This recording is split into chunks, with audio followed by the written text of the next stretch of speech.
ফের একবার বাড়লো পেট্রোল ডিজেলের দাম। গত 5 দিনের মধ্যে দ্বিতীয়বার বাড়লো জ্বালানির দাম। জ্বালানির দাম বৃদ্ধি পেয়েছে 5 দিনের মধ্যে ফের এক প্রস্ত দাম বৃদ্ধি জ্বালানির।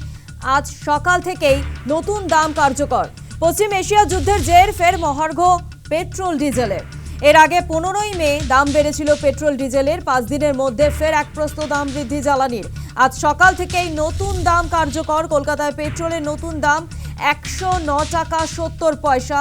কলকাতায় পেট্রোলের দাম 96 পয়সা ইতিমধ্যেই, অর্থাৎ আজ থেকেই বাড়ানো হয়েছে। ডিজেল 94 পয়সা বেড়ে নতুন দাম হয়েছে ডিজেলের 96 টাকা 7 পয়সা।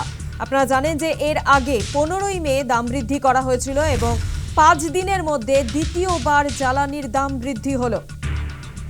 পশ্চিম এশিয়া যুদ্ধের জের ফের মহার্ঘ পেট্রোল ডিজেল। এই বিষয় নিয়ে আরো বিস্তারিত জানাবে সরাসরি রয়েছে আমাদের প্রতিনিধি প্রীতি পাত্র। প্রীতি, আমরা দেখেছিলাম যে 15ই মে পেট্রোল ডিজেলের দাম বেড়েছিল এবং 5 দিন কাটতে না কাটতে ফের একবার অর্থাৎ দ্বিতীয়বার জ্বালানির দাম বৃদ্ধি হলো। প্রীতি, একেবারেই দেখো 15ই মে কিন্তু পেট্রোল ডিজেলের দাম বৃদ্ধি পেয়েছিল এবং শহর কলকাতায় প্রতি লিটারে কিন্তু পেট্রোলের ক্ষেত্রে প্রায় 3 টাকা করে এবং ডিজেলের ক্ষেত্রে কিন্তু 2 টাকা করে বৃদ্ধি পেয়েছিল এবং 5 দিনের মাথায় কিন্তু আবারও একবার দাম বৃদ্ধি করা হলো, যেটা ইতিমধ্যেই জানা যাচ্ছে। পেট্রোলের ক্ষেত্রে শহর কলকাতায় 95 পয়সা বাড়ানো হয়েছে এবং ডিজেলের ক্ষেত্রে কিন্তু 96 পয়সা বাড়ানো হয়েছে, এমনটা কিন্তু জানা যাচ্ছে। এই মুহূর্তে রয়েছে একেবারে পেট্রোল পাম্পে, দেখতেই পাচ্ছ যারা রয়েছে তাদের সঙ্গে কথা বলার চেষ্টা করব। একটু কথা বল, 5 দিনের মাথায় আবারও পেট্রোলের দাম বাড়লো, কি বলবে? গভর্নমেন্টকে ইকোনমি চালাবার জন্য তো বাড়াতেই হবে, কিছু করার নেই। আমাদেরকে লাইফস্টাইল অ্যাডজাস্ট করতে হবে, তাই না? কি পরিমাণ কিছুটা কমাবেন এখন কেনার? সংসার চালাতে গেলে তো পরিমাণ কমাতে পারবো না, সংসার তো চালাতেই হবে, তাই না? এটাই। সেক্ষেত্রে কি করবেন এখন, কি ভাবছেন? যেভাবে চলছে সেভাবে চালাতে হবে। গভর্নমেন্ট কিছু ভাবনা চিন্তা করেই না জিনিসটাকে এগোচ্ছে, তাই না?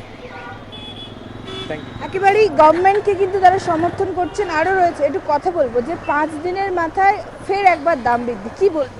অন্যান্য দেশ থেকে তো এখানে কম বাড়ছে, অসুবিধা কিছু নেই, বাড়বে। এটা তো আমাদের ভারতের তো তৈরি হয় না, ভাত মাছ মাংস মতন বাড়িতে বানালাম, ইয়ে তো হয় না, বাইরে থেকে আসে। এটা তো বাড়বে, মানুষকে মানিয়ে নিতে হবে। সেক্ষেত্রে আপনাদের কতটা সমস্যায় পড়তে হচ্ছে? সমস্যা আপাতত হয়নি, চলবে, অসুবিধা কিছু নেই। আপনারা বলছেন যে দেশের জন্য অ্যাডজাস্ট করে নেবেন, দেশের জন্য তো অ্যাডজাস্ট করতেই হবে।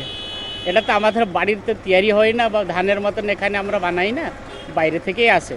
তো এখন ভারত পৃথিবীর যেরকম সমস্যা চলছে, এটাকে সবাইকে মানিয়ে নিতে হবে। একেবারে রয়েছে, একটু কথা বলে 15 তারিখ দেখলাম আমরা দাম বৃদ্ধি পেলো, আবারও 5 দিনের মাথায় দাম বৃদ্ধি, কিভাবে দেখছেন?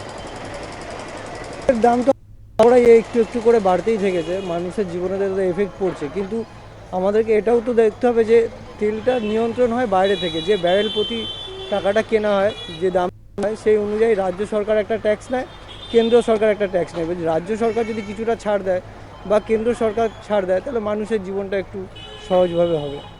একটু দাম কম হলে ভালো হতো বলছেন? হ্যাঁ, নিশ্চয়ই কম হলে তো সবসময় আমরা ক্রেতা হিসাবে আমাদের বৃদ্ধি পেয়েছে, সেক্ষেত্রে কি কেনার পরিমাণটা কমাবেন বা কি ভাবছেন এখন, কি করবেন? না, এখন তো সেরকমভাবেও বাড়েনি, 20-30 পয়সা করে বেড়েছে।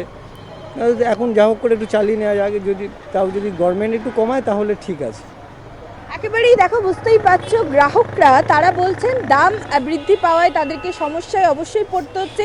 তবে যেহেতু আন্তর্জাতিক ক্ষেত্রে দাম বৃদ্ধি হচ্ছে, সেক্ষেত্রে কিন্তু কোথাও পেট্রোলের পরিমাণ কেনার পরিমাণ তারা কমাবেন, অ্যাডজাস্ট করে নেবেন, এমনটাই কিন্তু বলছেন গ্রাহকরা।